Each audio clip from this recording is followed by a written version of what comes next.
What is going on, ladies and gentlemen? Welcome to the Casually FC call-in show. I'm accompanied by the starting panelists of the Bridge Nation and Real Chicken Nugget Chris. I myself, Marshall DBDX, Casually FC, Casually, whatever you guys would like to call me by today.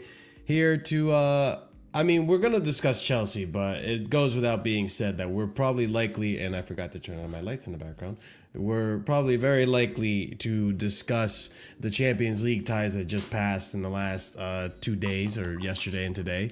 But before we get on to that, ladies and gents, you already know what to do. Help out the channel by smashing up the like button if you haven't done so already. If you're new here and you like the content, if you're constantly here or you find yourself coming back to this channel, hit the subscribe. Helps us out tremendously with our goal. We're trying to get to 5,000 subscribers. So every little subscription helps towards that goal, and you would be helping out a channel that you probably already enjoy watching. So go ahead and do that. Check out the links in the description below, comments down below if you're watching this in the future, and memberships, which is a big way to help out the channel tremendously as well. So big up to every single one of our members. If you are a member, I insist that you use those emojis. Let people know what they're missing out on. What is your favorite emoji? Go ahead and post it in the chat or in the comment section. Frank Lampard. Frank Lampard. Sag Lampard. Sad. And, you know, he's not a Sag person today. But, however, another side of London is sad. You know what? Sorry about your emoji. Sorry. What sucks about it, when you like put them on your on the front cover? Yeah, that's the unfortunate part. I might one of these days, guys. Yeah, one of these days, guys. When we move over to OBS, which is gonna be something I'm gonna work on doing. Oh, really? I don't think it'll do that anymore. Hopefully, at least. So we'll see. Oliver with the side comment already. What phase is Enrique in? Listen, before we obviously talk about Chelsea and before we even talk about Arsenal, I don't want to overlook the game that happened yesterday, which was probably the best game of Champions League football I have seen in my time of watching football. Or even not even just the game, but the tie itself. 7-6, a total of 13 goals in the whole entire tie. 7-6 aggregate score. A phenomenal back and forth game between Barcelona and Inter Milan. An Inter Milan that is probably the oldest team in the tournament, I believe, on average age. Very, very experienced side with, to be fair, a lot of players that clubs kind of didn't want. They kind of found themselves in Inter Milan, and they are showing that together as a team, they're doing the story, like the underdog story almost. And then you have a Barcelona that, God, without their proper fullbacks, without Koundé, without who else were they missing? I think Araujo was on the bench for a bit. Was it Araujo, or is that the one I'm thinking about? Yeah, Araujo, right? He came off the bench, I believe. He came on, yeah. And oh man, like the game in itself, just back and forth. Lamine Yamal, like holy crap, the level of talent that this player has is absolutely insane. Just the moments he can create by himself. There were moments in that game that he just got past two players like it was nothing. And obviously, I think the biggest learning lesson from that game yesterday was he's got to improve on his finishing. He had some great chances to score. I mean, he's 17. He's also 17. He's gonna improve. You know, like I can't rag on him too much. The guy's not even like 18. For those of you guys that watched the game yesterday, I'm sure all of you guys on the panel did. Like, what are our thoughts? Because are you happy with Inter going on to the next phase? Are you satisfied with the result? I'm happy. I'm happy, man. There's a future Ballon d'Or winner, but Inter win it, man. Martinez, and I can rub it in your face, Marshall. Could be okay. Who knows, man? Who knows? They win in Champions League. He's winning trophies. They win the league as well. Who knows? Because I can't really pinpoint who's going to be Ballon d'Or winner this year. And I feel like whoever wins Champions League, say PSG win it, Dembele. Say if Inter wins it, Martinez. Yeah, like it's kind of crazy as well, the Inter game though. Like first leg as well, like Inter went 2-0 up and actually dropped the lead again on that one. So yeah, it was obviously an amazing game. But yeah, like potential Ballon d'Or winner for Martinez. I can tell you, Marshall, Ballon d'Or winner Martinez. I mean, it's hard to say because everyone was bigging up Bastoni going into this tie. The defense of Inter. I mean, I was talking to RSM yesterday because we watched the game. But people, apparently, they were on their way to equal or break our defensive record in the Champions League. Big up Thomas Tuchel. But anyways, they were on their way to do that. And, you know, Barcelona being the side that they are right now with Hansi Flick, the way they're coaching them, just completely tore that to pieces, conceding 6 goals in this tie. So I don't know. I don't know who would be a contender. I mean, you could say Martinez. They win the league as well. Yeah, I don't think they're going to. I think right now Antonio Conte is still 3 points Napoli's behind. Still winning it, isn't it? Yeah, 3 points behind. I think it's not too far behind. If they do, all it takes is Napoli to like I don't know, lose one game and then Inter got a better goal difference. I think I could be mistaken though on that. So 3 points behind. Yeah, they are 3 points. right now. What's the goal? Is Inter better on goal difference? I think they are. Yes, they are. They have 10 more goals in favor. Win every game and points somewhere like that. But you know what? I also got to give kudos to Jan Sommer, man. Holy shit. He had some ridiculous saves yesterday. Like yeah, I mean, I don't want to keep speaking on it. I mean, it's going to be an interesting game, right? Because, sorry, before Scott, like, you got Sommer and Donnarumma, man. They look unreal in the Champions League, so it's going to be interesting. Yeah.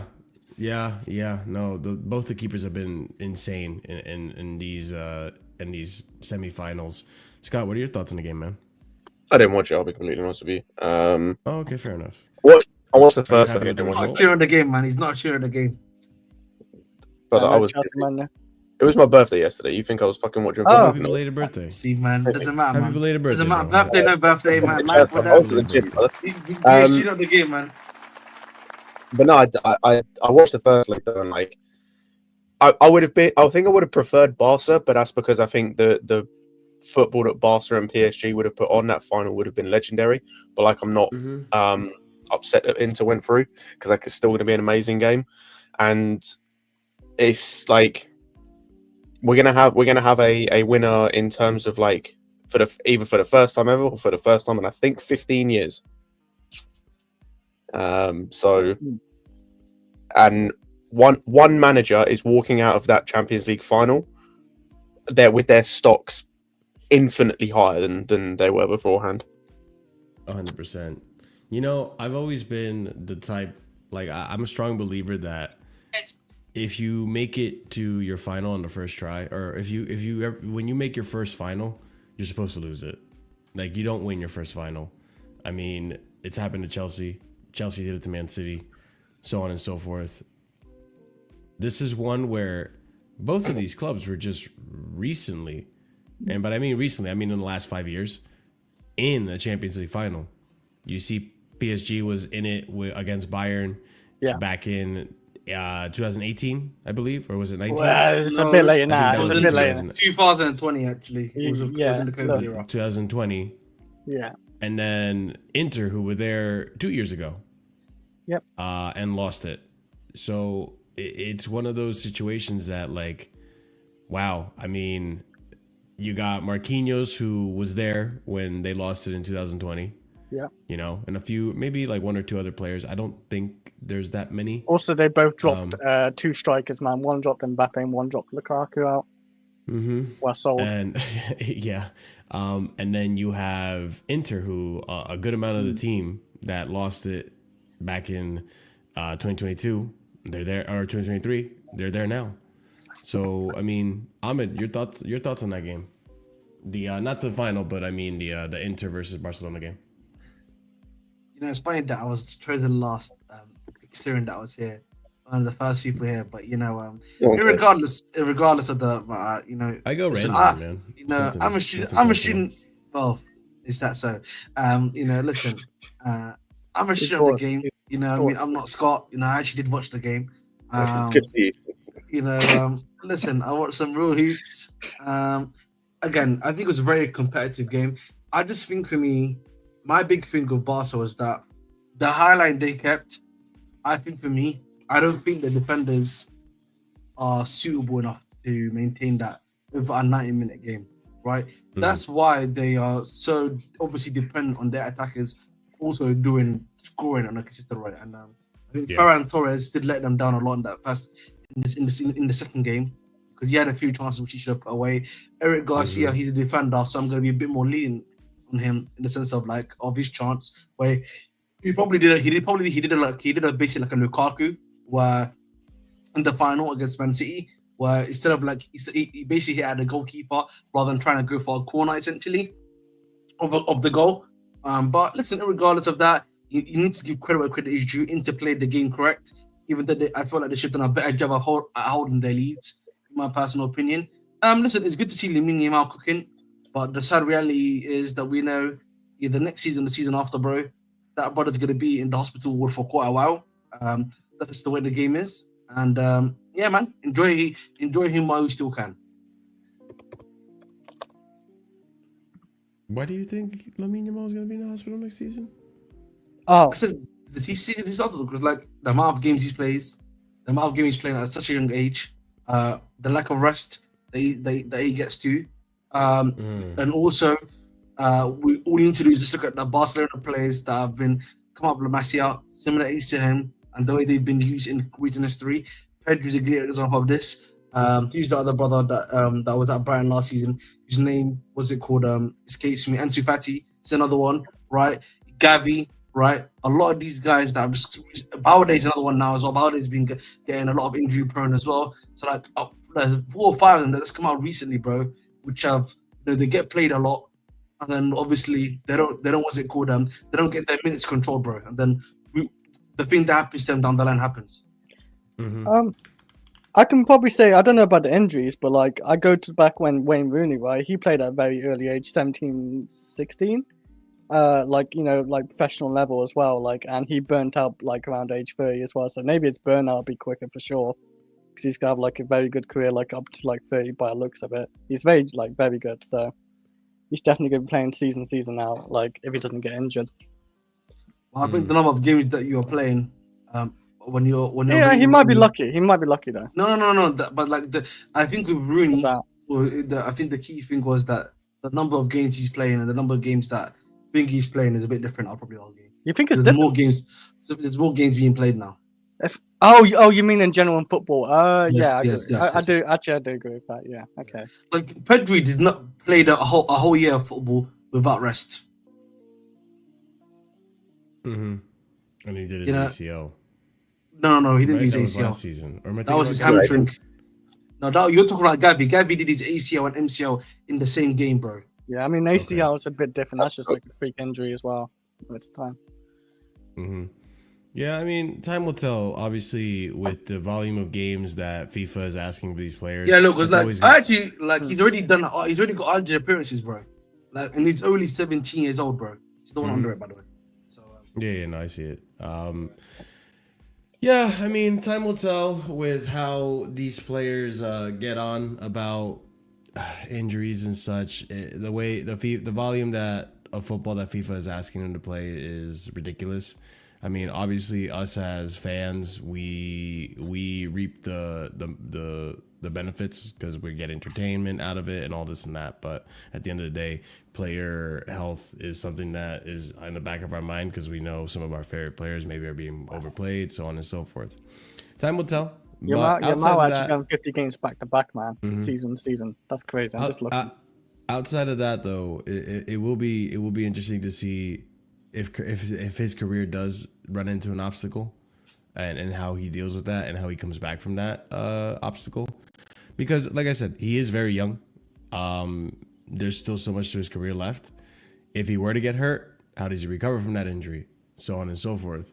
But if all goes well, knock on wood, and I hope it does, listen, we get to watch one of the most exciting players in the world right now, and if not the best player in the world right now, in my opinion, just based off of skill and technical ability. Like, he is a phenomenal player. In my opinion, he is the best in the world. He doesn't necessarily need to win a trophy to be that right now. Time will tell. I mean, he has won the Euros. Let's also, put that into perspective. But I think his time will come in the Champions League, and then we'll go from there. But funnily enough, another player that plays in the wing who had a very injury-ridden career up until this season not even up until this season, but up until recently. This season under a PSG team that's coached by Enrique is having a phenomenal season and got the first goal of the tie that was good to kick off this win that PSG got today. And a 3-1 aggregate score, like I called. Saka scoring in the last minute or the last few minutes of the game to get a consolation prize, pretty much, because as far as I'm aware, PSG were convincing throughout both legs. I know Arsenal had their moments. Arsenal had some chances and such, but I gotta give it to PSG. PSG had some moments in today's game where they could have just put it away earlier. Kvaratskhelia missing the goal by hitting the post. Desiree Doué forcing, or not even Doué, Barcola forcing Raya to make a save in the second half as well. A great save from him. And I think even, who was it, Dembele that had a shot that went top bins and Raya ended up saving it. A penalty that was saved today as well for Vitinha. Like, awful penalty. There were multiple moments. There were multiple moments that PSG just could have gotten away with it and ran with it. Let's also be honest. Donnarumma. That's the one I was thinking about. Donnarumma made a world class save. Going top. It was going top left for Saka, and he saves it. It just some of these games just like it's just not meant to be. For Arsenal. Enrique just had their cards. Did you end up watching that game, Scott? I watched the first half and then I went to the gym. From what I saw in the first half, like PSG handled the game really well because Arsenal were all over them to begin with. And they were handling themselves really well. Donnarumma made some good saves. I thought that Pacho was excellent at the back. Mendes was very good outside of that one challenge on Timber, I think it was. Hakimi was getting done by Martinelli, but it's Martinelli, so he couldn't really do anything about it. The midfield is just like that. The reason also I wanted to see a Barcelona PSG final is you would have had the two most complete midfields in world football against each other. Like that midfield trio of PSG is unreal. Like I've only got to see them a few times this season, but they are unreal as a trio. And then you had a very good front three. Doué is a nice player, but so is Barcola. But the if it's not Dembele, the main player in that front three for PSG is Kvicha. Just an absolute. Every day that goes by that he's at PSG and he cost them 60 million. I'm praying for these sporting directors' downfall. I'm hating on them. I want the you're worst. Cavachile. Bro, this guy was available for 60. It makes me sad that we ain't got He's him now. 23 as well, or 24. Like he's the perfect Same age. age as Mudryk, yeah. He's the perfect. Fuck off! Oh, that makes me. But why were you talking about? Why were you talking about Mudryk? I'm just saying the same age as Mudryk, man. We paid 60 million for Mudryk. We paid 62 million for a fucking drug mule. And they went and got an incredible player from the best team in Serie A who haven't skipped a beat since he's left, surprisingly enough. But that's fantastic. But he is an unreal player. There was a moment where he beats 3 players on the dribble inside the box for Arsenal, and I think it was the last defender. I think it might have been Saliba or something. Got the ball away. He is an insane player, man. He is absolutely unreal. And they handled it really well. Obviously got the goal from Ruiz, which was really nice. Great strike, great bit of movement before that as well. But yeah, it's they handled it so well because Arsenal, to be fair to them, were on them. Like for the Yeah. first, basically up until they scored, they were keeping the pressure on. They got caught a couple of times. Barcola should have done better. Should have scored. Dawdled on the ball. Let Rice get a tackle in. Obviously, you mentioned Kavicha hit the post. Yeah, they could have they could have conceded a couple in that first half before they did concede. But then, yeah, like I said, they handled the game really well up until half time, and then I said I didn't watch anything afterwards, so I assume it was the same. But yeah, like the better team went through, and that's what you have to do in these ties. You just have to be the better team and have those big players. And I'll be real, I think that's what it came down to. It at the end of the day, Arsenal does not and probably will not ever have these type of game-changing players. Saka isn't one of those. Rice isn't one of those players. Odegaard isn't one of these players. They don't have a single game changer from midfield forward in their team, and they face a team that has multiple. That's how you win the Champions What League. about Casper the Ghost, man? Who's Casper the Ghost? Oh, Odegaard. Oh, he's fucking terrible.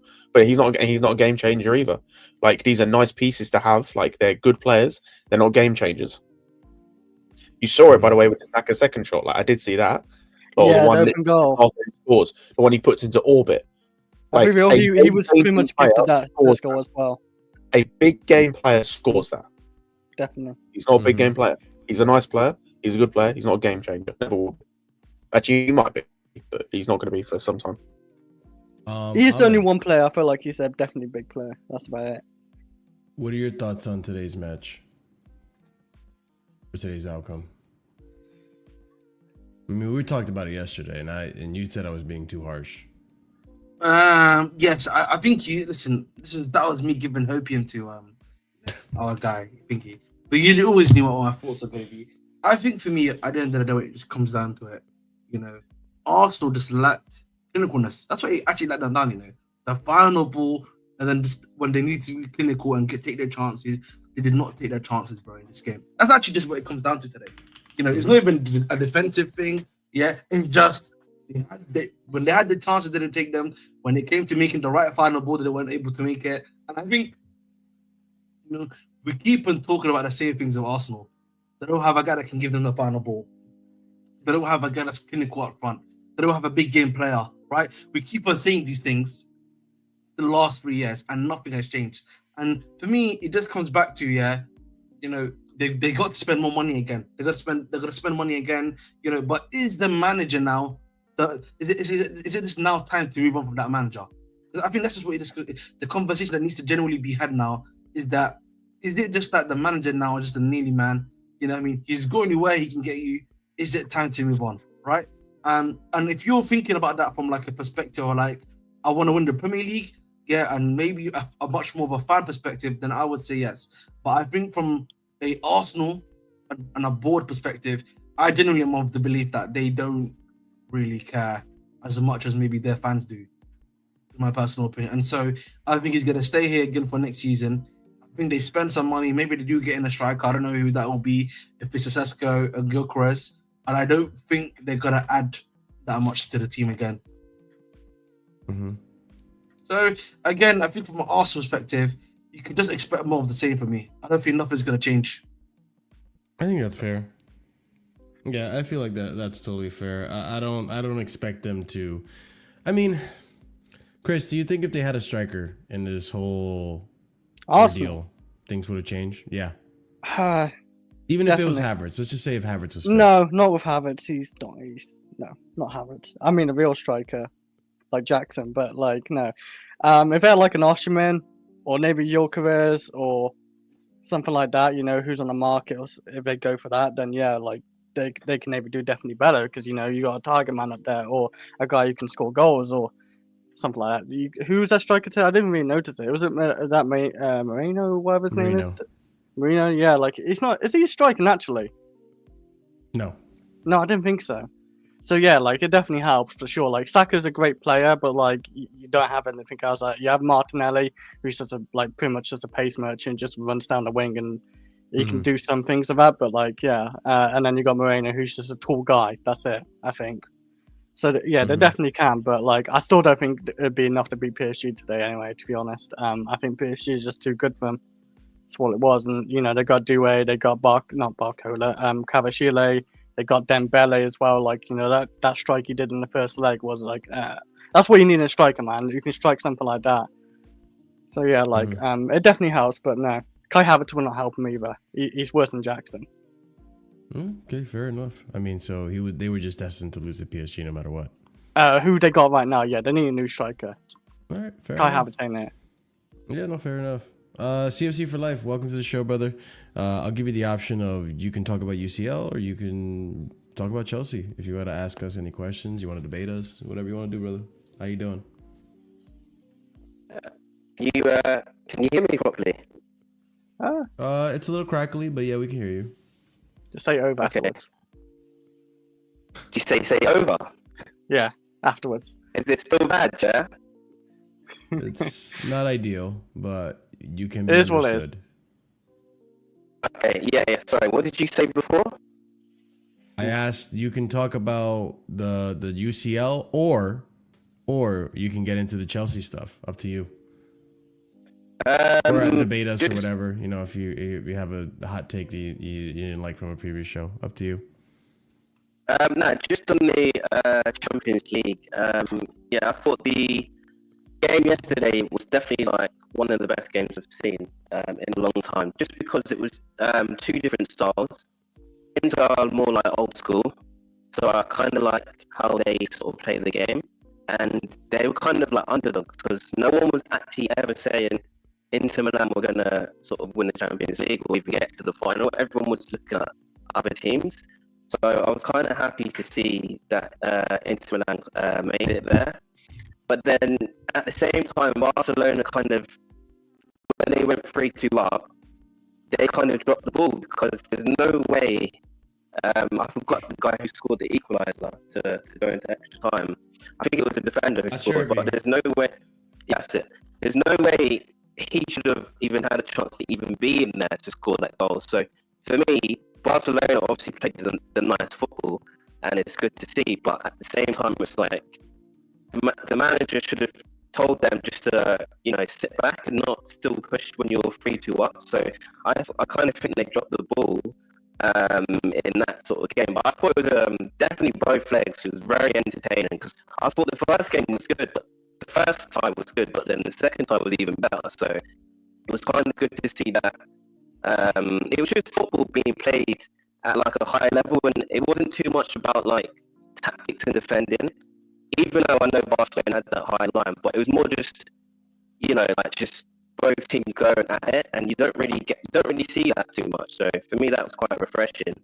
And yeah, I'm just happy that Arsenal got knocked out because I've got so many Arsenal sort of family members, so it's good to see that they're obviously knocked out of the Champions League. And yeah, I like how PSG's been playing as well. So it'll be a sort of interesting final.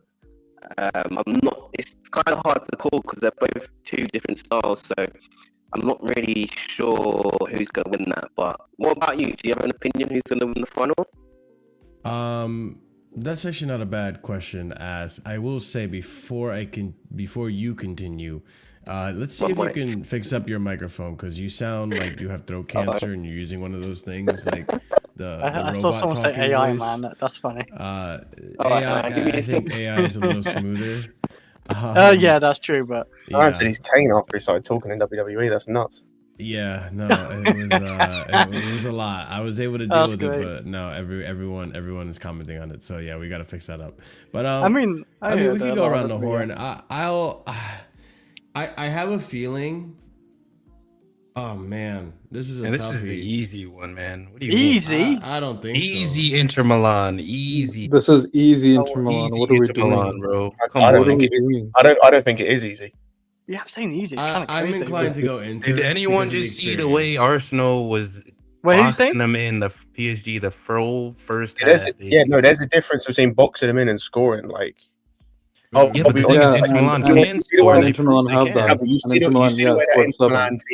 you see the way that Inter Milan team defended. Like that Barca attack is the PSG attack is just like that because of Yamal. They got Cola and Desiree Doué, who are just as No. Scott is incorrect.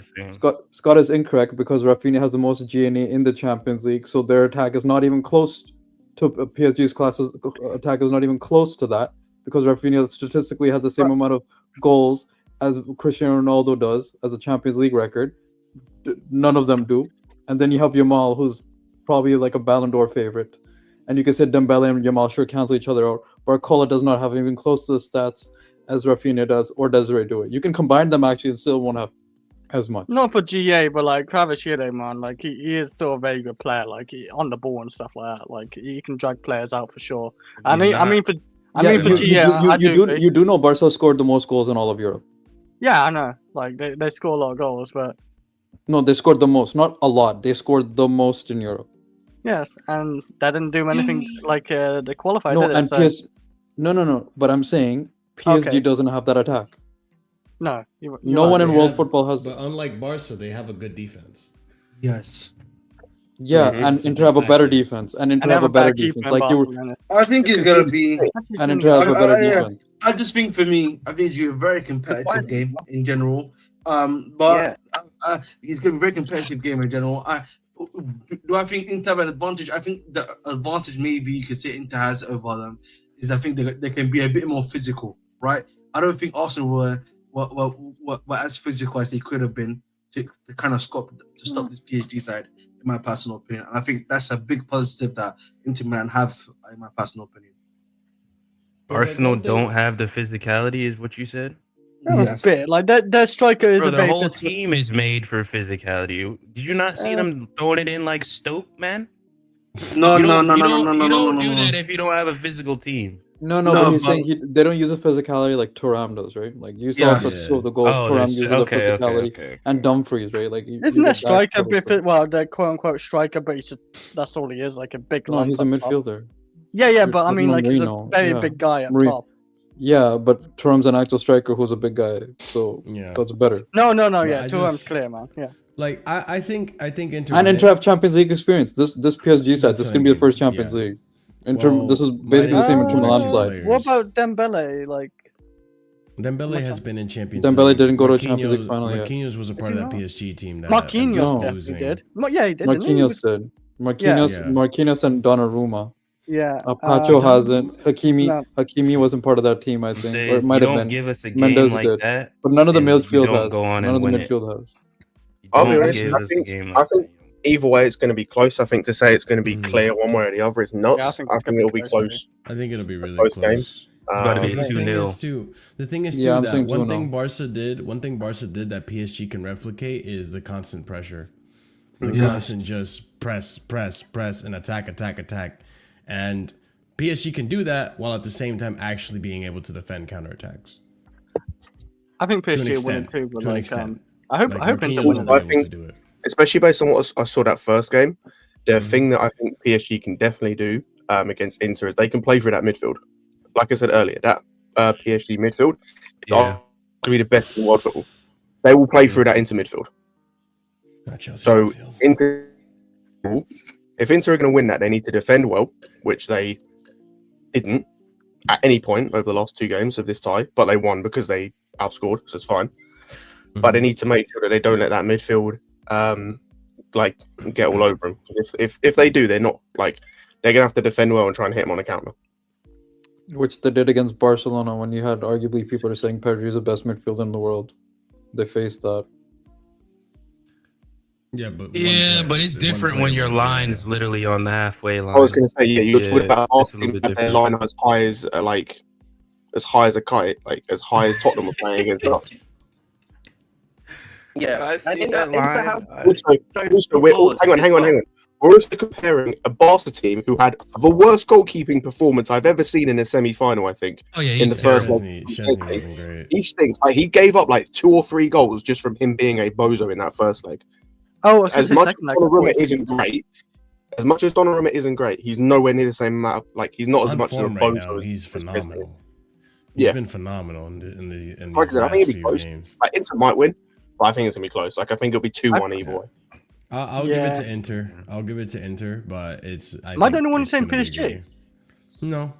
Who else saying PSG? Also, like what Marshall said, you gotta lose. I think you gotta lose it. But PSG, I mean, this is a newer PSG side, right? So maybe that resets after a few years. Maybe but- that second time lucky, bro. You never know. Maybe That's what I mean. Like lucky, yeah. Marquinhos is there. Like I don't know. Donnarumma is I on don't know. fire.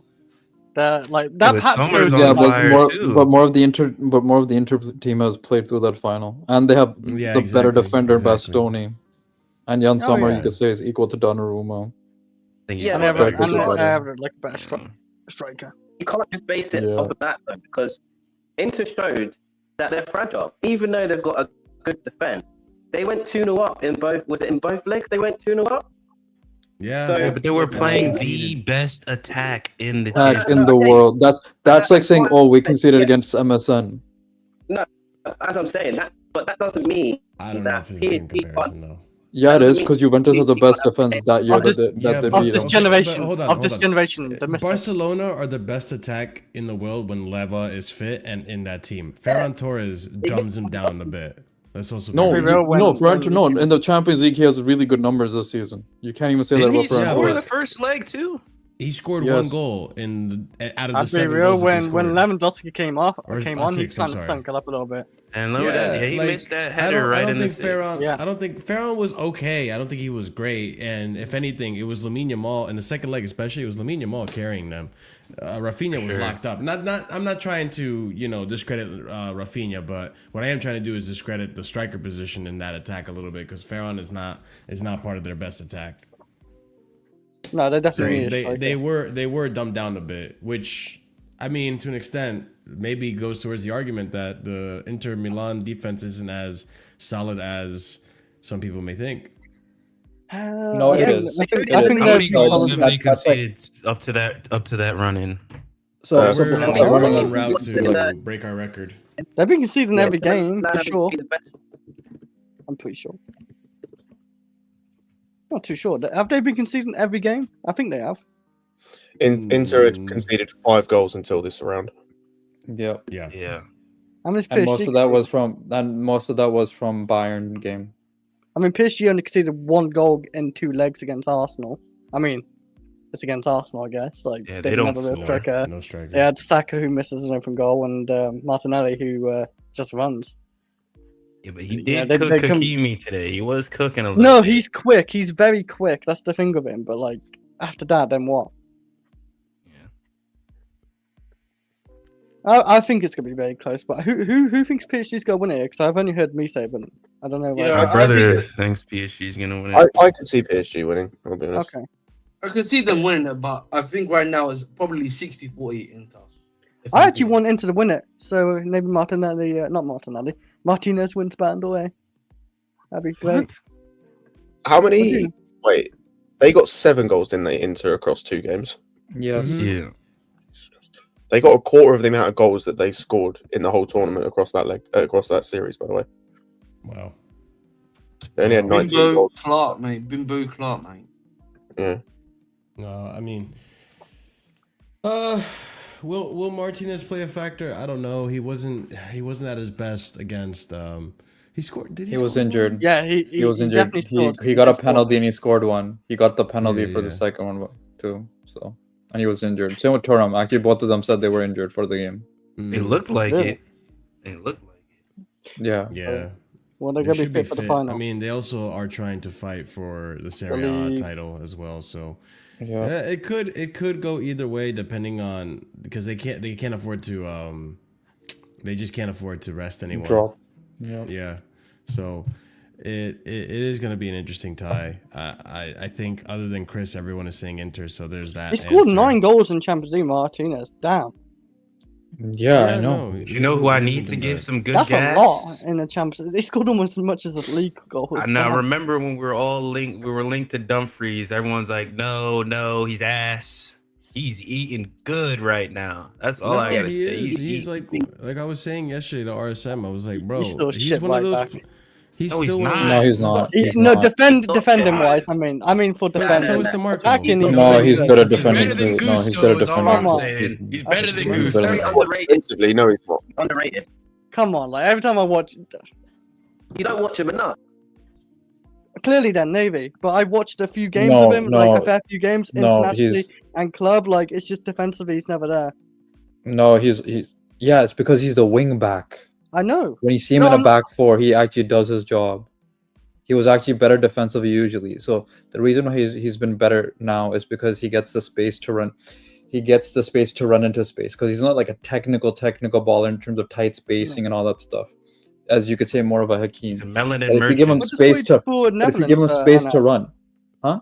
You always get in the right space for Netherlands, and like that's what's good about him. He gets in the right space to get goals. Yeah, that's what he got the 2 goals, the bicycle I'm not goal, saying he's a and, dead and the assist, footballer, but and the assist. But yeah, He's no, one of the if you give him reasons why space to Inter Milan run, went through. then he's gonna go through. The thing is with no, it's Denzel Dumfries, right? Yeah. Yeah. Okay, it is Denzel. Okay, one of the reasons Denzel Dumfries, I feel, to Dark's point, gets overlooked is because people only see him as good enough to just score back post goals. That's it.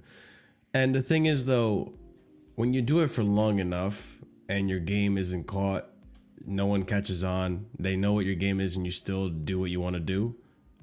That to me screams like you're actually good at what you do. You're a good player. Like Denzel Dumfries, I think, gets severely underrated very often because they only see that side of the game. I know he's not great at defending, but regardless, if you're playing him in a wingback system, a 3 at the back system, he's one of the best. Let's be real. He is one of the best in the game when it comes to being a wing back option.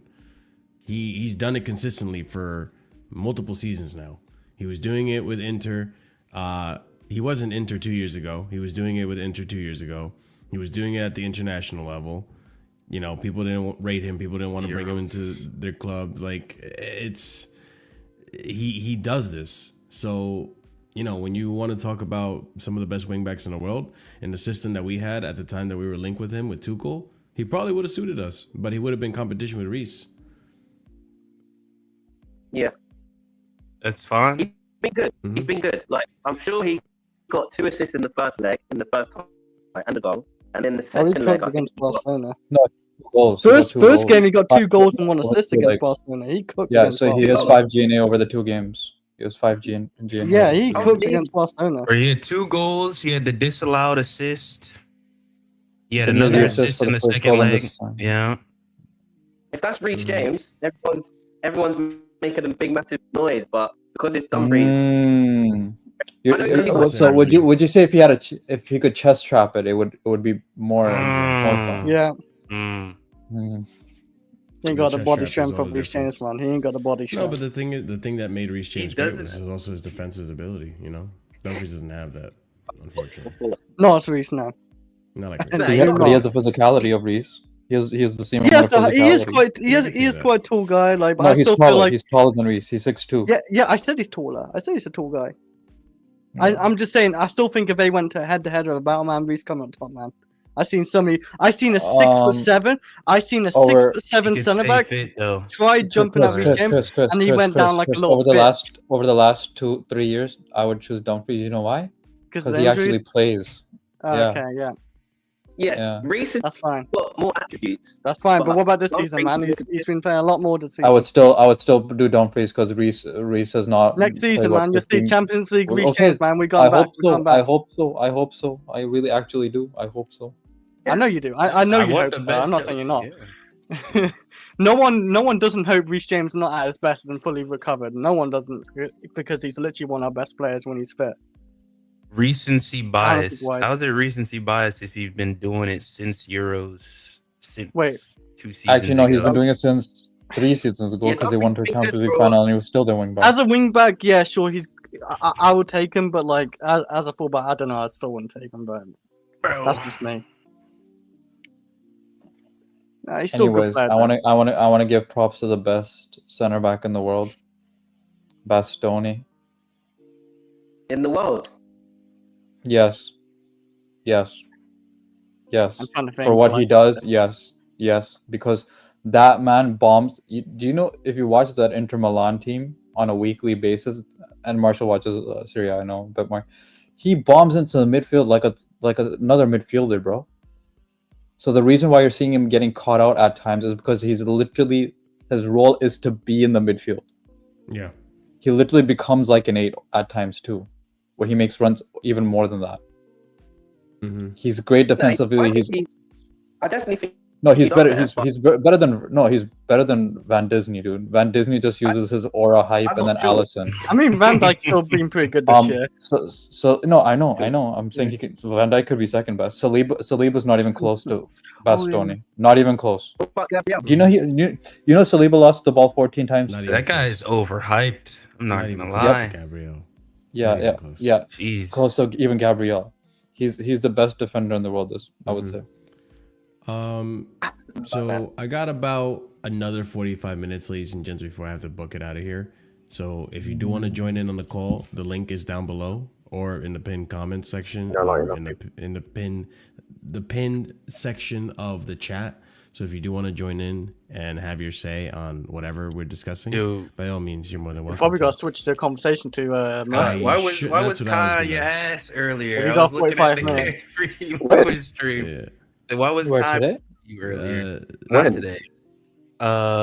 Yesterday. Was it? Were you guys both watching the game yesterday? Or you joined yesterday? Was I it don't know. to do with Jackson again? I think so. My guy's obsessed with him, bro. Kai. Bro, my guy's obsessed with him. Let it go. It's Just let it go, Do you know why it is, Kai. Doc? No, do you know why it is? It's because Jackson is the only person he can do that about, because he's wrong about every other player that he's criticised. He can't say shit about Madueke. He did change his mind. He has to keep quiet. He can't say shit about Nkunku anymore. Like, he can't praise him, so he has to keep quiet. He can't say nothing. The only I mean, he can speak blames about- MARESCA for Nkunku fair. Like, Of course he does, of course he does. Why does that not fucking surprise me? It's not the fact that Nkunku has a touch worse than Lukaku. No, it's not the fact that Nkunku has two brain cells that he can't rub together. Like, no, it's on MARESCA. Of course, I have a couple issues with Nkunku, yeah. Yeah, literally, it's only because Jackson's the only player that he can do that to. Everyone else is already like. I do think Kai should just drop it. Let it go. Like we get it. We all understand. We know You're Jackson's gonna be second buying a place new now. striker anyways. Yeah, so exactly. I don't get it. But I on hope- the topic I of hope- Chelsea, I hope just it's not to the last. transition this onto Chelsea, like The last? I kind of wanted to. Ladies and gents, I mean, we got 3 games left of the season. Third There's place in still- reach. There is still a chance to make it to UCL. There's still a chance to walk out of this with a trophy. I won't be holding that trophy too high up, but regardless, be walking out with the trophy. Where are we? I'll start with Dark. I mean, where are we feeling in terms of where you think this is gonna go? After that PSG performance against Arsenal just put in, yeah, their season's over. They're done. They're on the beach. This is our time. We could take our third place, our well-deserved third place, and trophy. That's all I'm hoping for. I think we got it in the bag. Who else do we play? We play Newcastle, right? If we could get a point off Newcastle. Newcastle United for We've us. got Newcastle United in the Forest. In that Okay, order. I know we I mean- all I mean, it's say we possible. should beat the shit out of Manchester United, but every time we say I that, don't something I don't bad think that- happens. I don't think we'll beat the Dark, shit out of them, but we I'm should the win. only I'm the only person on this panel that thinks that's like a guaranteed draw, because we always fucking draw against them. Not always. Come on, last season we did not do it, man. Bro, Chris, I'll say it to you again. That was the second win in 15 fucking games. That Yeah, we've had well, against- we broke the. We done it. We done it. We did it last season. It's over. We're it's moving not. forward, man. It's over. We won at The curse is home. broken, Chris? Is That's that what you're saying? The I curse, said we the won curse 2 is in broken. It's over. I nuts. guarantee. I am 99% sure we're beating this Man United team. They're gonna use that B team. They're literally shit. This is like the worst. Like United When's that ever. final they're in, though? Like, that might help us out. I don't know. No, I But don't. they're using that B team. They're just using that B team now. That's what it is. They don't care about the league. Why would they? Because they're literally 15. They're not getting anywhere. And they They're not just getting lose to relegated. Bournemouth, too, right? They're losing to everyone. They just lose to everyone in the Premier League. I've said And, this. and I if feel we like I've do said this draw, I before. am pissed because unless we beat Newcastle, then I won't be pissed because then we still qualify probably if we beat Nottingham Forest. But yeah, I think we still can take third place if we draw against Newcastle, and I think we'll beat Man United and Nottingham Forest on the final day. Like, we can get third place because depending on what Arsenal do, and they're in shaky form. They're losing and drawing most of their games now. If they keep dropping more points, we're 4 points behind Arsenal, I think. I'm not 100% Arsenal have sure. only won one of their last 5 Yeah. games. By the way, that we're coming from, man. We're coming for that position, man, as well. that They're not- Europa not League safe. final was 5 days after we played them. Okay. Okay. That's the reason beat team, I think. They probably will. I still don't think we'll beat them. Like we should I mean, do. that's fair And I'll be enough. honest, I hear you on it, but like, This go on. I think I said this on Lewis's stream after the Liverpool game. Like these outside the Forest game, these other 3 games are a good chance for us to like show that we're different because we're playing 3 teams in 3 different scenarios that we have a shit record against. Like before we faced Liverpool, we hadn't beaten them in 10 games. I think it was 1 win in our last 20 Yeah. or 2 You're wins. drawing like crazy against It them. was Yeah. 4 wins in our last 20, no wins in Mhm. 10. Yeah, With Newcastle, we have a terrible record at St James's Park. that's true. And then we're facing United, who we have a terrible record against. So I think this is a good chance to like put those behind us, hopefully. Do you think it's behind us if we beat Man United again, eh? Potentially. Like, I I think think you care I still. don't think he's worried about that if we do beat United. I think at that point you're Yeah. just happy you're in Champions No, League. no, Also- I'm not saying he's worried about like now. I'm just saying because of the Forest result the other night, depending on certain results, like depending on, I think if we beat Newcastle, depending on what, because I think Forest are guaranteed 3 points. Basically, I think they're guaranteed to beat Leicester. Ooh. They Yeah, should. Arsenal still got Liverpool. Yes. Newcastle. I think they're guaranteed to beat Leicester. That puts them on 64. 64 points. Yeah. We need a draw to go above them. We then got to hope that West Ham can do something for us. If West Ham do, we basically need a win. In fact, I think we just need a point. Like, I think we could afford to get 3 points, depending on what happens with Forest, right? But we could afford to potentially get 3 points out of our next 3 games and still make top 5. I just It think all we have depends, to, like, depending on what wait, happens with only West 3 points. Yes, because if you think about it, Chris, so they're, Yeah. I think they get 64 points guaranteed. This is before they play West Ham. Yeah. So obviously West Ham's going to be crucial. If they don't beat West Ham, let's say they get a draw, that's 65 points. We are on 63 currently. So we have a better goal difference than them. We need 2 points actually. So all we need to do is, like, if we beat Newcastle, my point behind all of this was if we beat Newcastle, I think we're almost guaranteed to get top 5. Oh no, we just need 1 win after that, technically, and it's done. Not even. Are I think if we beat Newcastle, we're guaranteed because then all we have to do is we can even lose to that United team potentially, Yeah. and we need to just go into that Forest game and And just not, draw. just not concede. That's it. Yeah. Are Arsenal mathematically pretty much in the Champions League? Yes. Wait, like, Are I they? think they are now, but like before, like a week ago, Really? you said that, then no. I Because an think Arsenal fan was actually They're talking not. about it, and I No, told they're him, not and- mathematically. They're not Wait. mathematically. Wait, what points are they if on? they lose the rest of their Okay, games, they- they could finish 6th. Yeah, Yeah, but they- they're not. But they're not. They're playing Southampton. That's why. Yeah. Oh, okay. Yeah, they basically have to lose all their games in If Forest. they draw we have that, to- Then us and Forest would have to win all of our games. But actually, That's impossible. That's why I'm asking. Because like so, no, we can go above them, but they're not gonna. They Because- can't go out of top 5 because they have Southampton. the easy math is that Nottingham Forest, Chelsea, and Newcastle win all their games, but that's not possible because they all face each Play other at each some other, point. yeah. But we Exactly, so that's what I'm play saying all then. of them. So I think mathematically, yeah, they are They're safe. They fine. can drop down to as low as 5th place, but I think that's about it. Like their record last 4 games: draw, lost. That would be funny if they finish in Marshall, 5th, Marshall, yes, do something for me when you're on these panel streams. If we're above them, if we're above them, I want you to make it like it's a fucking holy war for the entire summer against these men. If we're above Arsenal by the end of the season, I want every stream that you're on, aka American Waffle and all that shit, to be like you're fighting a fucking holy war because of these dickheads. If we're above them. I would love that. I would love And we to had do the that. worst attack in the league for 4 months, and we're above them. Gareth said Havertz would have made a difference. We did have the worst attack in the league for about the last 4 Statistically, months of the season. Yeah, no, it was pretty bad. But listen, I have confidence we're gonna beat Newcastle. I know we don't have the best record against them in St James's Park, but I also don't Really? think they're in as. I think it might be a draw. I think this is also- a I'm more harder confident game. about United. I'm more confident about United, and even more so I'm because confident the with both. finals. Yeah, because the final, like that's why I'm happy Lewis is turning around his tune. Because I've been saying this about United. I say we beat them. You know why? Also because they're literally gonna have their Europa League final 4 days after they play us.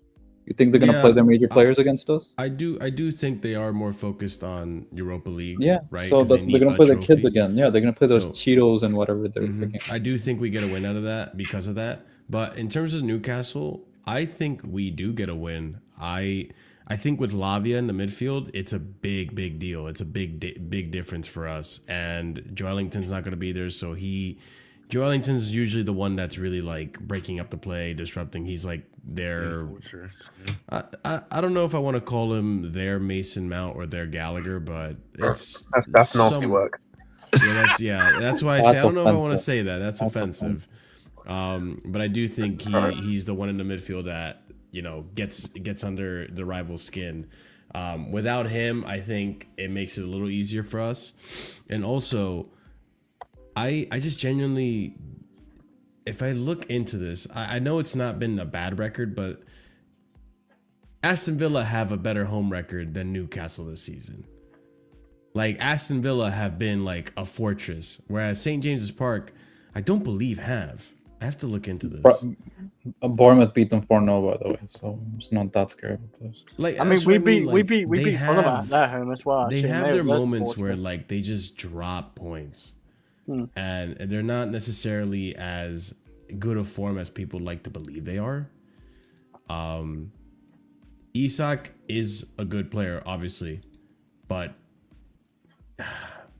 see, it's so tough because it's like He's definitely scoring. Do I trust Chalobah and Colwell to do a job of locking them up? You know what I'm saying? Like, that's where it gets tricky. Like, I do think Lavia can do his best to really stop any type of opportunities funneling into Isak, but I just don't know if he can do all of it. And the one moment that Isak gets, is Chalobah gonna do his part or Colwell gonna do? I have more faith in Chalobah than I do Colwell. You know what I'm saying? So it's Sanchez isn't a bozo either. Well, yeah. Well, he's been pretty good lately, so hopefully, knock on wood, he keeps it up. But ball head doing it. Yeah. I mean, am I the only one that has faith that we're gonna beat Newcastle? I think Chris thinks. I think we can beat them. We can beat them, but I just feel like it's gonna be a draw, and I'm fine with that. I'd be okay with loss, not okay with loss, but I still think Chelsea be okay if we lose to Newcastle because I think we'll be Man United and Nottingham Forest. Right. I don't think we'll lose though. I think we'll treat it like a final, like we did against Liverpool, and the other games as well, like Fulham. But yeah. I think it might be a draw, but there's a chance we could win. There is a chance. We'll go to JC. Welcome to the panel, man. Welcome back. What are your thoughts on the upcoming fixtures, man? Hi, hello everyone. Can you hear me properly? Yes. Just You sound good. Yeah. No, it's like the last game was good, really good. Enjoyed it, and I think we'll beat Newcastle because they're not playing that well without Joelinton. They kind of miss that balance or that aggressive midfield dominance or something like that. So so we do have a chance there to settle some scores there. United, if they reach the final, they will be like keeping an eye on Europe, so I don't think they will be very much interested in getting any injuries or anything like that. So that might be another easy ticket. And Forest, I think like they would park the bus, so at least we could get a draw. If we go there with the intention of not going full attack, then we don't expose ourselves, because Forest don't like to and they are also missing, like Callum Hudson Odoi is missing for a few games, I think, but he'll be back, I think, for our game. No, I really hope we somehow climb on the table. I would be really happy to get top 3 or something like that. I agree. And if by any chance, because Newcastle has also tough fixtures. Yeah. And Arsenal, they also play Liverpool and Newcastle. And if by any chance we can finish above Arsenal, that would be fantastic. No, of course, of course. That would be banter for the whole year, yeah. I just took a look at it, and Newcastle at home have 11 wins, 2 draws, and 4 losses. So it's not a phenomenal home record, but it's a good one. It's a good home record. Let me look at Villa for comparison, because I know Villa had like a crazy home record. I think at some point they were undefeated at home. But yeah, go on, JC. You were saying. Yeah, I mean, out of the fixtures we have, I think Newcastle is the toughest one. And I think, like, if we beat Forest, that should be enough if the goal is just to be in top 5. Because other teams will drop points. They will not be perfect. So even a win against Forest would be enough. So I think we are in not a bad position to be in Europe, like in Champions League. But I really hope like we climb the table. And it is possible.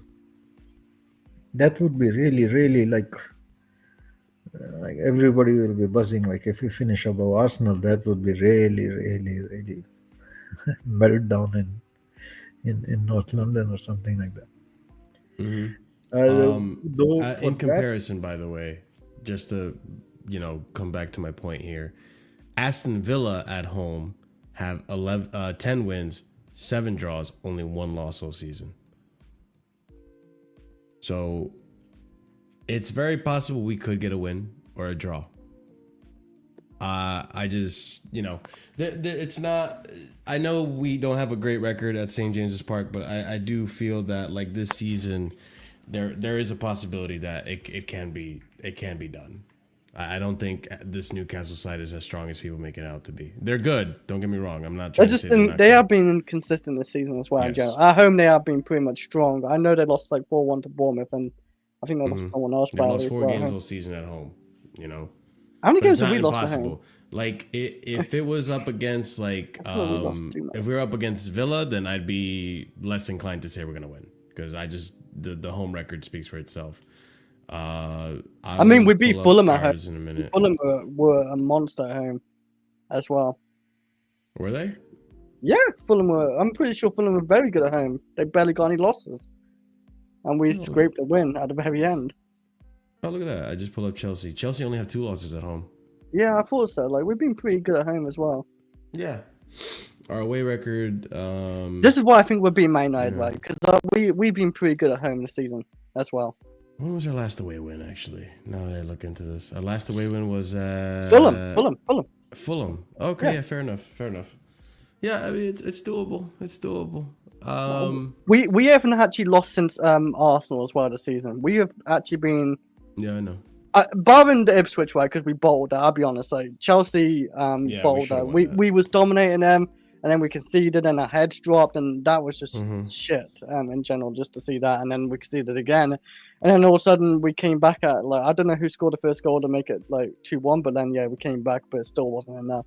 Dropping that many points to Ipswich this season like would have got us top 4 if we won both. It's just damn shame. It reminds me of like West Brom when we just kept dropping points against West Brom that season. Yeah. Yeah. They were kind of our catalyst this season. It's really unfortunate. But in terms of let's move to the conversation of maybe Cole Palmer. Are you guys in belief that Cole Palmer's back at tip-top shape, or maybe it's just like a one-game wonder with Liverpool? Big up, Chris. Have a good one. Can you still hear me? Yeah. Yes. Is it better than before? It's good enough. Go ahead. All right. For me, I think it's a bit too early to say. Like, obviously, we played Liverpool, but that really wasn't the real Liverpool. As much as we can say, yeah, we needed to win, cool. But it's a different story if Liverpool didn't win the league and to see if we really turned up. But with Palmer, yeah, I don't know. Like, he's had decent games anyway, and things haven't gone his way. But it's hard to say. But I think his confidence will be up because he had a good game. He scored the penalty. So yeah, it'll be if he's really got his form back in these next 3 games, we'll see it, or 4 games, whatever. We'll see that he's really about it and he's got his swagger back. But for now, I'm a bit on the fence just to see. But I know he's got natural quality, so I know it's going to return eventually. But it's kind of hard to know. So we'll see. Like against Newcastle, this is the must win. So that's where we need him to stand up, basically. No, fair enough. What about JC or Dark? What about you guys? Do you guys think Cole Palmer's back? Yeah, I think so. Because last game, like if I compare with the previous games, like he was trying too hard, but last game he was like letting the game come to him and then trying to do Palmer things like normally and dictate and create and all, and he was enjoying it. So that something has turned, I suppose. Something changed, and Lavia. that's if he's not overdoing, and if he's like that's a big thing. That's a sign of something has changed. I'm more concerned about Jackson. Like he's very up and down. So if we need goals, we need him. And in these 3 games, if Jackson misfires, then we little bit score less, I would say. But Palmer, I think, is back. Looks like that. Jackson, you could see when he was substituted, he was really not happy about it. He really wanted to play. He was still trying. Like he really wants scores, and every time he does not score, it affects him somehow. So next game again might be thinking like and that's the reason I think he wanted to stay in the game, and so I hope his mind is in good shape for next game. Yeah, I'm of the opinion, like I guess Palmer, yeah, like you said, he's looking a little bit more like his old self, but again, this is a drunk Liverpool. You don't really know. But to your Lavia point, Marshall, yes, he showed his importance in the team. Without him, I don't know. We just look so much slower. To me, this just proves we need a backup for him specifically. 100%. Andre Santos needs to come into the team or something. We need to do something. And with Jackson, yeah, I don't know. He's looking shot. He needs a complete mental refresh, in my opinion. I don't know. The season needs to come to an end, and he just needs to put his head down, train like he did in the off season last year, and just come back better. Listen, I don't know. And I said this last time, with me and Jackson, it's more so like I do believe there's a good player in there. I don't think he should be the only striker we have in the team. I do think we should have another striker that's more, proven, that can be the starter and he can be a backup or a rotational piece. Because I still believe, right, that if this team had stayed healthy, like let's just say if Lavia or a profile like Lavia was available in the team, then I do still think that we're up there in the top 4 the whole season. I don't think our form dips as bad, and you could still make the argument that we challenge for a title race. Maybe. I don't think we were in the title race at any point. Let me push back on that. Can I push back on that? Yeah, sure.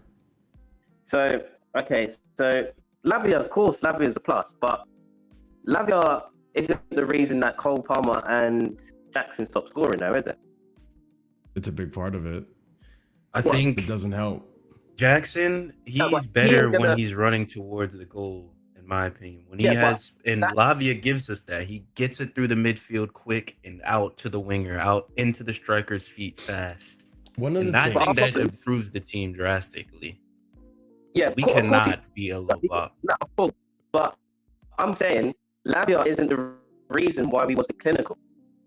Yeah, he was missing. That's his. That's why I'm saying he's completely shot mentally. I don't know what happened. Because remember, Cole Palmer didn't score in like 13 in games or more than that, right?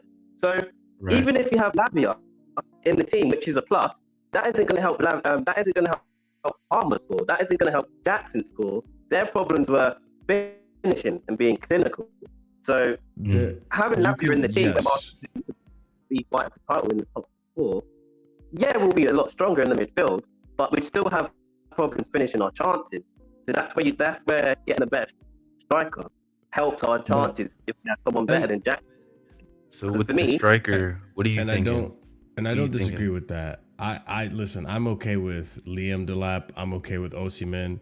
I just want someone else to be able to rotate with Jackson. That's the way I look at it. I mean, Nkunku was supposed to be that kind of. Everyone was gassing it in the preseason, saying, "Look at him in the box. He provides that box finisher profile." But the thing about Nkunku that smells like shit is the fact that this guy, it's kind of been made obvious he's got an ego, and when it comes to this guy, I think he was so pissed off that he didn't just automatically gain that starter role over Jackson, that he just kind of said, "Oh, fuck this shit. You don't think I'm better than Jackson? Fuck you then." And I think that's what happened for a good portion of the season. I think if you remember when we first signed him, I know this is pre-season, but in pre-season he was looking sharp. He was scoring goals, right? And then he had that really bad knee injury that he got in one game. I remember I can't remember what team, but it was a pre-season. He had a really bad injury, and then when he came back from that injury, he's just not being the same. It's like that. It's like the same with Buddy. That's not true. I completely disagree with that. I think when he came back from that injury last season, he came back from that injury. He played in his first game that he came back from that injury. He scored. And on top of that, he scored multiple times in Conference League. He scored a few times in. Nah, but he wasn't. Even the same way he took on players. Like if you look at him in the preseason, he was sharp. He was running past players. He was good in the box. And don't get me wrong, he has had moments. But Conference League, that's like playing against pub teams. So anyone should be able to score against guys in the Conference League, unless you're playing in the bigger teams in the finals. So I'm not really going off playing someone in the Conference League and he's scoring goals. No, where the money is scoring against the big teams, scoring against the Man City, scoring against the Arsenal. If he goes to another team and he starts scoring goals like normal, are you going to say that's up to his injuries? No. Wait. Sometimes a fresh start can help. So, for instance, it may just not work for us. And as you said, he goes to another team and it's a new environment and he's scoring goals. We've seen it with Marcus Rashford. Wasn't really working with him at Man United the last few games. He goes to Aston Villa, new team, new manager, new style. You've seen a lot more than you was getting in his last 10, 15 games.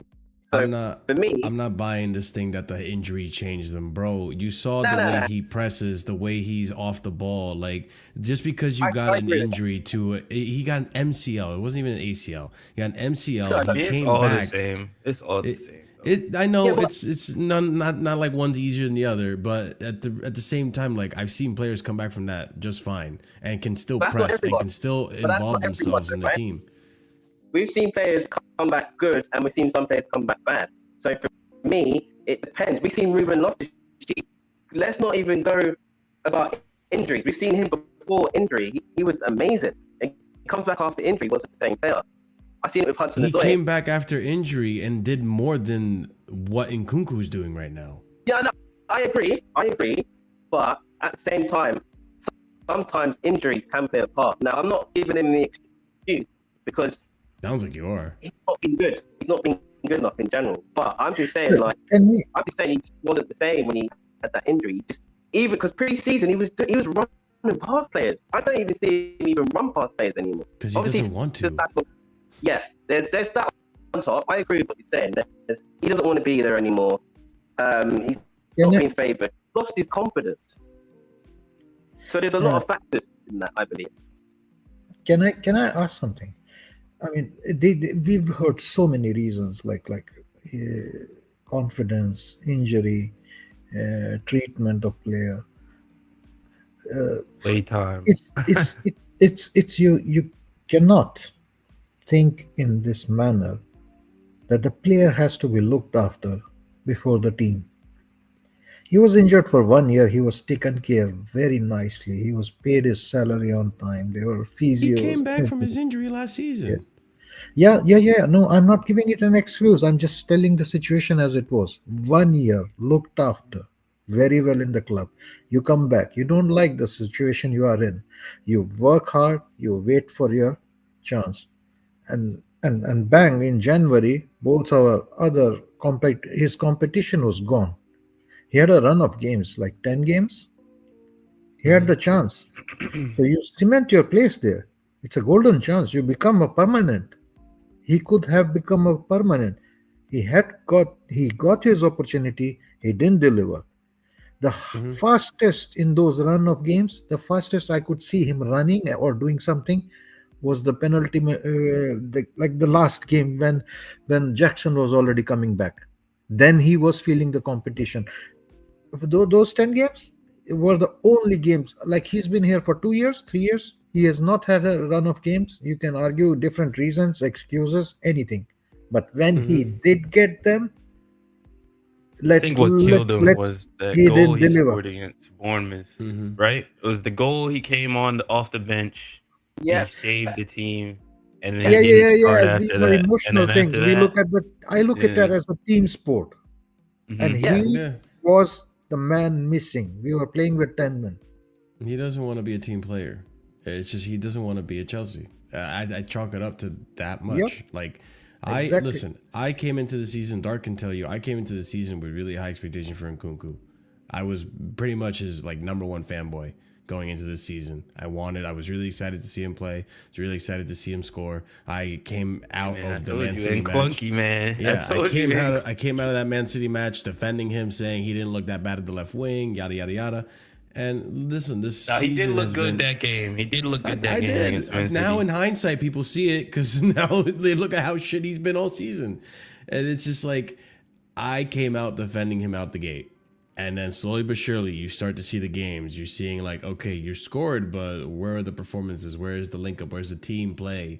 Like it started to slowly become all glory, all Nkunku, all like let me get the goals. I want the center of attention.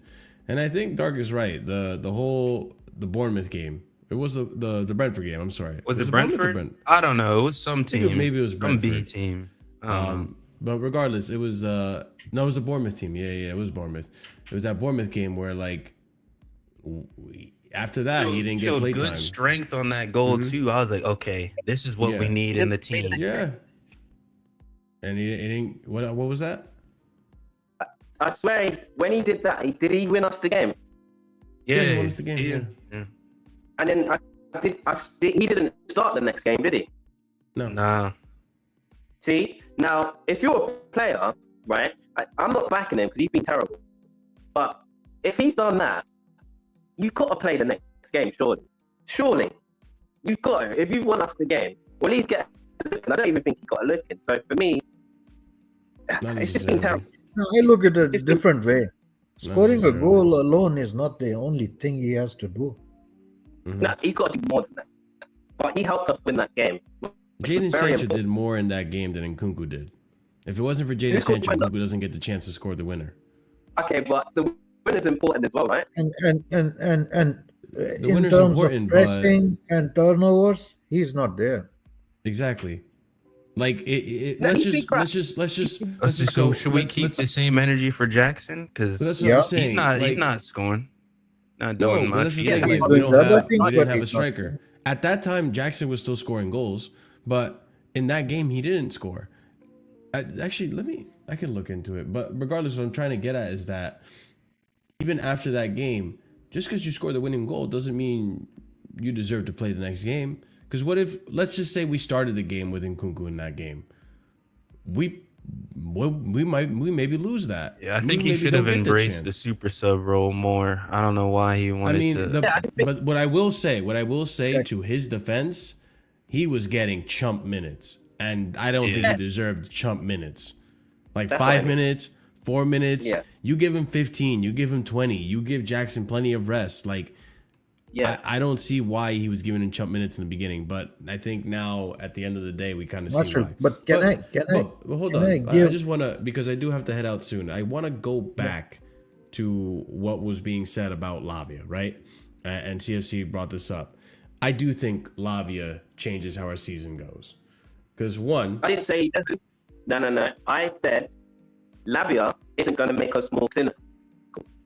I think Lavia helps us score more goals. I'll explain why. So, for one, we don't concede as much, right? These stupid goals, these transition goals that we were conceding against the Everton, or well, not Everton, but against the Fulhams of the world, against the Newcastles, and not even Newcastle, it was Brighton, so on and so forth, right? I think Lavia prevents that. So you look at the way the season plays out. Maybe we don't lose. Wait, hold on. Let me explain. Let me land, and then you can go. I'm saying that I have multiple points, and you're not even letting me finish the first one. So let me finish the first one, then you can address it. So with the first point is we don't lose nearly as many games. When you don't lose nearly as many games, your confidence doesn't drop nearly as much. And a big part of the issue with Jackson and with Palmer was confidence. Is it not? Mm-hmm. So we go into that one point. The second point, just hold your question. The second point is that what Lavia allows you to do is he won't make you more clinical, but he will allow you to get more chances. And sometimes one chance is not the same as the other. You look at the goals that Cole Palmer scored this season. Only 2 of them came from organized play, meaning the opposition's defense were organized, they were in their shape and everything, and Cole Palmer scores a goal. Most of Cole Palmer's goals this season came from moments of chaos where you find a team out of position, in a counterattacking position, in transition, so on and so forth. You disorient them, you disorganize them, and boom, Cole Palmer's there to score. What Lavia allows you to do, because you can't get past them, because he's so good at retaining the ball, keeping the ball, or winning it back, and quickly getting rid of it and finding you in transition, you're doing that more often, higher up the pitch. You're doing that faster because you have Lavia that can do it, and you're also not in your side of the pitch, playing it all the way to the midfield, So playing it all the way. You're already in the attack. You're already in the midfield when you win the ball back. Boom, you just hit it to the attacking third. Jackson's probably already making a run, which is how he likes to score goals. Cole Palmer's already making a run, which is how he likes to score goals. So pass it to Jackson, who's open, or a Neto. How many times has Neto been so dangerous against us from a counterattack?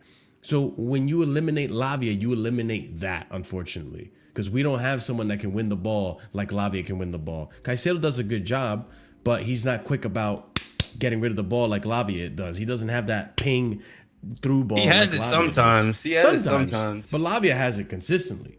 That was one thing that I noticed from Lavia in preseason. He had that Enzo Fernandez type of pass. So that's why I'm saying this season, if we had Lavia fit or a profile like Lavia fit more often than not, then we do win more games. We do score more goals because there's more chances.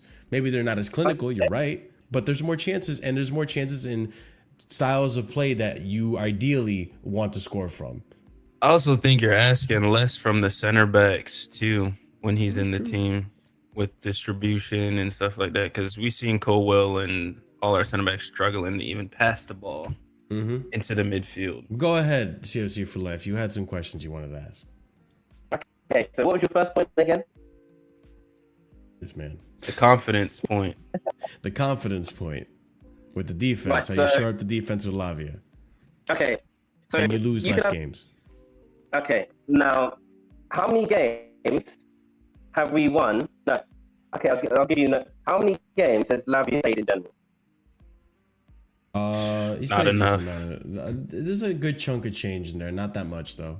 I feel like it was only the whole first half of the season, and then we didn't see him since December, Christmas time, right? No way, 18 games. No way, or 19. No, I don't think it's been 18. I think it's. I would add a little bit later on both those points, Marshall, because there is a context which we are missing there. I'll look it up right now while you're putting your points. Okay, so Lavia has probably played 8-9 games. So based off them 8-9 games we played, have we won every single game that Lavia has played for you to make that statement? That's number one. So you could be right. He's played 13 games in the Premier League. All right, 15 in total. 15 in total, 13 in the Prem. Okay, so have we won all 13 games that Lavia's played? No, but from what I'm seeing right now, outside of the Arsenal game where he made an 8-minute cameo, our only defeats were against Liverpool and Man City when Lavia was in the game. Okay, so you're saying we've won every other game that he's We didn't played? win every other game, but we didn't lose. Okay, well, okay. So We drew that against means what? when Lavia. Okay, I'll tell you. I'll read it off to you. With Lavia being involved in the game, we lost against Man City in the beginning of the season, which I think that's totally fine. Even if you had Lavia ready or not, the team wasn't ready. Sure, there's context to that, right? Yeah. He was out for a while. We beat Brighton. Lavia played 11 minutes in that game. Sure. You don't have to put that on Lavia. Lavia plays against Liverpool and we lose 2-1. Then we beat Newcastle. We drew against United. We drew against Arsenal. What is this? Oh, he played 9 minutes against Leicester. We beat Leicester. We beat Villa 3-0. We beat Tottenham. Plays against Bournemouth. We draw 2-2. 8 minutes against Arsenal. 1-0 loss. And then Everton 1-0 win. Liverpool 3-1 victory. Okay, so for me, So like that 5 statement wins. makes us. And mind you, I'll tell you this too, by the way. Sorry to interrupt you. Lavia got hurt after the Tottenham game. We beat Brentford by the skin of our teeth. It wasn't that close. Tottenham was the downfall of our season too. That's when And we then all after dipped Brentford, when Lavia wasn't available, is our bad run of form that started from Everton. Fuck. Yeah. Okay. So You see what I'm saying? yeah, no, I do. Second point is, there's been games without Lavia that we should have won. I remember there's games where Jackson's had 3 1-on-1s, 3, and he's like missed all of them, right? I've seen that in multiple games where he just missed 3, 4, 5 chances. Now, it's not like we get 1 chance a game and we're missing it. There's times where we get 4, 5, 6 chances a game without Lavia. So for me, it's like, cool, you add Lavia's a massive plus, but we still need, if you have clinical attackers. I'm not saying we don't, by the way. I'm just saying Lavia is a big difference. No, yeah. And the season goes a lot better with Lavia fit. Yeah, but you said we're more clinical. So that's where I came in. I never said we were more clinical. I did say we could score more chances. Yeah. We'd get more chances. We'd score more. We score more goals. We win more games. Yeah. Being more clinical and scoring more goals isn't the same thing. No, winning. Like, I said clinical, didn't I? I said what you're basically saying was being more clinical. That was my whole point. Because I said Jackson's missed so many goals. So having Navi in the team doesn't make it more clinical. That's my point, wasn't it? Yes, but again, the whole reason this even started was because I said if Lavia were fit, we're probably in a title race or challenging in the title the season more often than not. I didn't think we were in a title race in the beginning. Yeah. But you disagree because you thought we had chances that Jackson doesn't put away and all this and that. But there's context to that, which I'm sure JC's going to go into, which is we go into a long spell of losses, or no wins, I should say. We go into our worst form, which with Lavia in the team, a lot of those results probably aren't the results they end up being. They're probably either more victories in there or more draws and less defeats. Right? But if you don't have a goal scorer, you can't win games no matter what, though, right? Even if you have the best midfielders in the world, you need goal scorers to win you the game. That's the whole point. One of the biggest things that I said about the beginning of the season and why I didn't think we were in the title race is because of our defense. I said that if we can't win games 1-0, then we probably can't be in a title race. If you look at our bad form, CFC for life, we beat Brentford 2-1, Everton 0-0, lose to Fulham 1-2, lose to Ipswich 2-0, Draw to Crystal Palace 1-1. Bournemouth 2-2. We beat Wolves 3-1. We lose to City 3-1. We score a goal essentially in most of these games. You get to Brighton, we don't score a goal. Like against Arsenal, we didn't score. We didn't have a striker. You know, like we were scoring goals. We just were conceding more.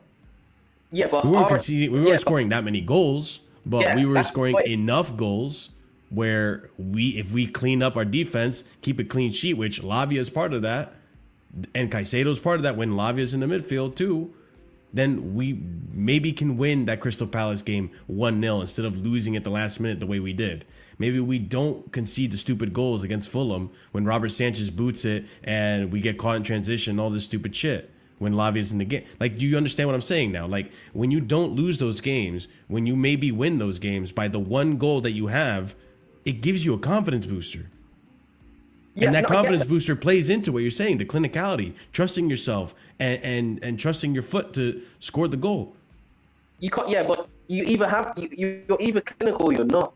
You eat like you're either a Diego Costa or you're not. No, I don't it's think not that's like that. necessarily You are true technical either. or not. It's not like that. Everybody misses a lot and then scores few. I think No. I think I think what you're trying to say, which I agree with, by the way, is that you either have that finisher's instinct, that striker's instinct, or you don't.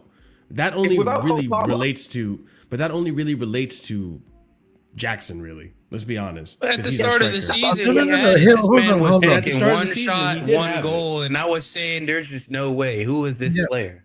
I want No, to no. come back to my context thing, but first, just in one sentence, I will counter this argument about clinical and all that. Other than Lewandowski, other than Karim Benzema, other than Ronaldo, other than You need probably multiple. Haaland is not. Please don't interrupt. Huh? So other than maybe Haaland, but Haaland also misses a lot. You don't have players who are so clinical that you get a chance, you score a goal. It's a team sport where you have to consistently create good chances through a pattern of play, and out of 5 chances, you will score 2, and everybody will forget about the 3 which were missed. But that's That's clinical. how football works. That's taking your. If I give you 5 chances and you miss all 5, then I'm going to think there's something going on. Now, if you have multiple goal scorers, if you have Jackson scoring, Palmer scoring, Neto scoring, Nani scoring, Enzo scoring, then you've got more of a chance to win games. So if more people score goals, it's not about being clinical and scoring and finishing your first chance. No, but if you get 5 chances in a game, at least take 1 or 2. At this rate, you can even ask Sanchez to score goals. But okay, now let me come to my context thing. Yeah, first half of the season until December, our pattern of play was suck the opponent, bring them in, pressing you, hit on the counter, quick run, 4 players running at their box with a counter, kill them with the goal. That's how we played until December. Scores loads of goals. Maresca was saying, I don't worry, I don't care. We will concede goals. Yes, when we are inviting pressure, we will concede goals, but we will score more. And that was working. Everything was fantastic. If you want Nkunku in that context, Nkunku brother is not going to run from half line and outpace everybody else. It does not suit that style of play. He's not in that team. Then we have the injuries and also drop in from Jackson. And to coincide with that, we also have other opponents figuring us out. Like, let's play a low block. Let's press them in the middle. Let's pack the midfield. Don't let them play. And then we also had a run of games against Arsenal where Maresca tried to accommodate both, like Lavia, who came back. And then we were playing like that. If we want to create, we have Enzo, who plays little bit forward, exposing himself and our team for the defensive part because he's out of position for the turnovers. And that's where our weaknesses were. So when we want to create and score a goal, Enzo comes. When we want to shut the shop and control the game, Lavia comes. And that was how we were surviving there. Then we have a situation where we don't have any strikers at all, and this brother Nkunku is not pressing, not running, and still Maresca is trying to push forward the line, back line, and we are all mixed up in the middle. We are having consistently losing the ball in the front. There is a quick counter and we concede. That was time around Brighton and all those games where all our team was in the middle. Back line was pushed up, front line was not performing. And defense is not only defense, it works as a team, and you have no protection there.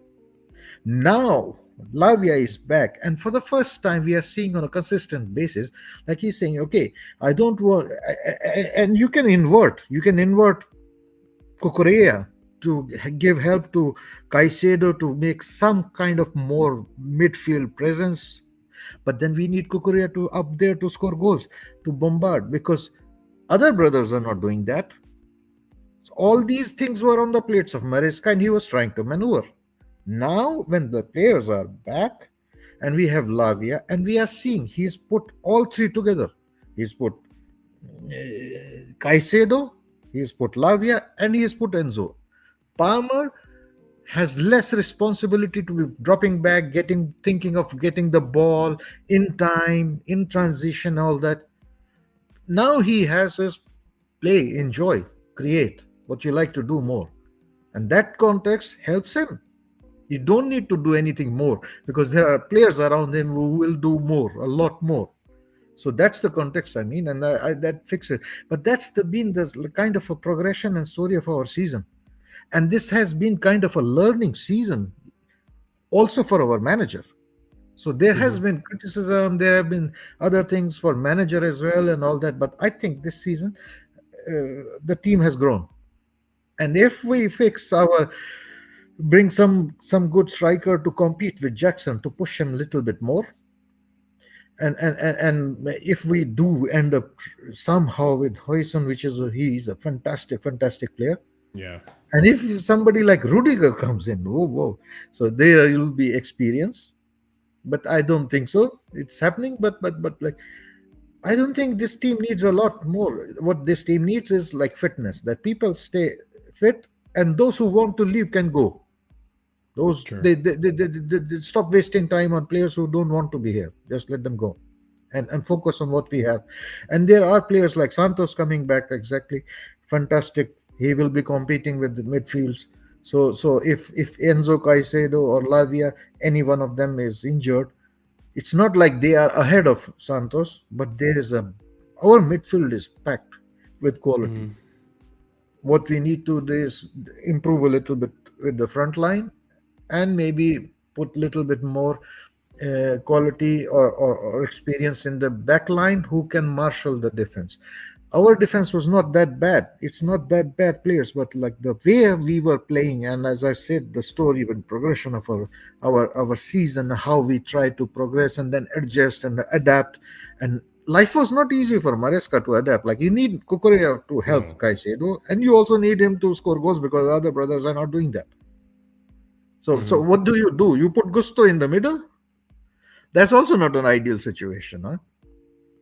So what do you do? Then you put like, and if you put like Sancho, who's not very quick, and Kunku, also not very quick, then you are using Neto for pressing, because these brothers cannot press because they're not very fast.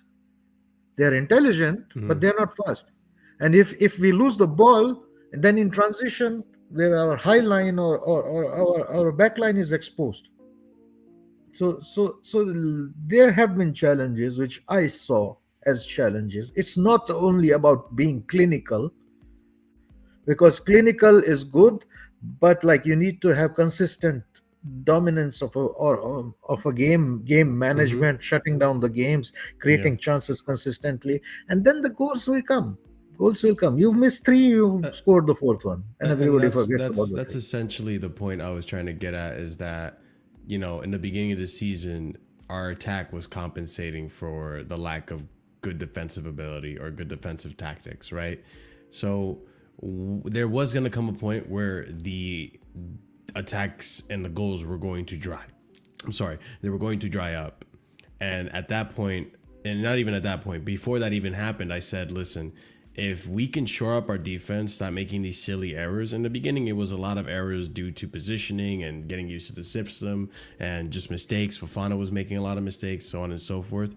Then once this shores up, then I can see us going for a title race or challenging for the league, right? And it unfortunately all collapsed when Lavia fell. Then it collapsed again when Fofana fell, because Fofana was another profile that we're missing. We've not been playing with a Fofana type. Chalobah has been doing a similar job of what Fofana brings to the table, but it's not the same. And so when you have that and you're trying to find that profile, at the time when in December happened, we didn't have Chalobah. Chalobah also needed some time to adapt to MARESCA's system, which is probably why in the beginning of his return, he probably wasn't that great. It wasn't until now recently where he's looked a lot better, because he's probably more comfortable now with the system. He now understands how the inverting role works and all that stuff. Not that he does it, but he needs to understand his positioning when a player inverts in his position, when a player is not inverting. There's a lot of factors that go into it. So I agree with what JC's saying. This season is a big learning curve for not only just MARESCA and the players on the pitch. I think it's a big learning curve for the directors, the owners, to see what exactly is missing in terms of the profiles in the team and the backups we're going to need. It's up to them. If next season, if this summer, we don't get those profiles, we don't get those proper backups, if we don't actually fill in the squad the way we're supposed to with actual players that want to be here, not ones that, you know, are already fed up with the team, we're bloating the squad, oh, this is a profile for the sake of a profile, like at the Renato Vegas of the world. We get this team filled with players that actually want to be here, that actually want to be a part of the squad in the project, and we actually have a nice roster to choose from, then I can see next season being a much more successful one than this one. So, you know, it's neither here nor there. We still need to get a clinical striker, someone that can challenge Jackson, someone that can take the limelight off Jackson when Jackson's not feeling at his most confident. You know, we need someone that can rest Romeo Lavia when we know he's fragile and he can't play every single game. You know, we need a proper center backs that can actually, you know, be consistently fit and be consistent in the defensive abilities. We didn't have much of that last season in terms of the defense and the center backs. So there's a lot of stuff that I think still needs to be worked on, even from the wingers perspective. You know, if you're not going to get a clinical striker or a striker that's going to, you know, be aggressive at crosses and such, then you need to get wingers that can score goals. So there's a lot of factors that need to be worked on. I unfortunately don't have time anymore to discuss them further. But yeah, big up to you guys for joining in. Big up to everyone who joined in on today's call-in show. We'll be back again tomorrow to react to the you know, not, I was going to say Legia Warsaw, Djurgården game. So be here for that. I don't think I'm going to be doing again this Saturday. I don't think I'll be doing a Casually Chelsea show, but we will be back on Sunday to discuss the results of the Newcastle game. Hopefully it's a win, but no raid today, guys. We're just going to call it right here. Y'all have a wonderful rest of your night. Thank you for joining in. Smash up the like button on your way out. And before I forget, also check out memberships. 4 different tiers starting at 99p. And we like to give shout outs to those who are in the proper casual tier and higher. And that's going to go out to TM127EE, Daniel, Dark, Adrian, and A. Solomon. Big up to you guys. Big up to every single one of you that joined today. Have a wonderful night. And as always, stay casual. Peace.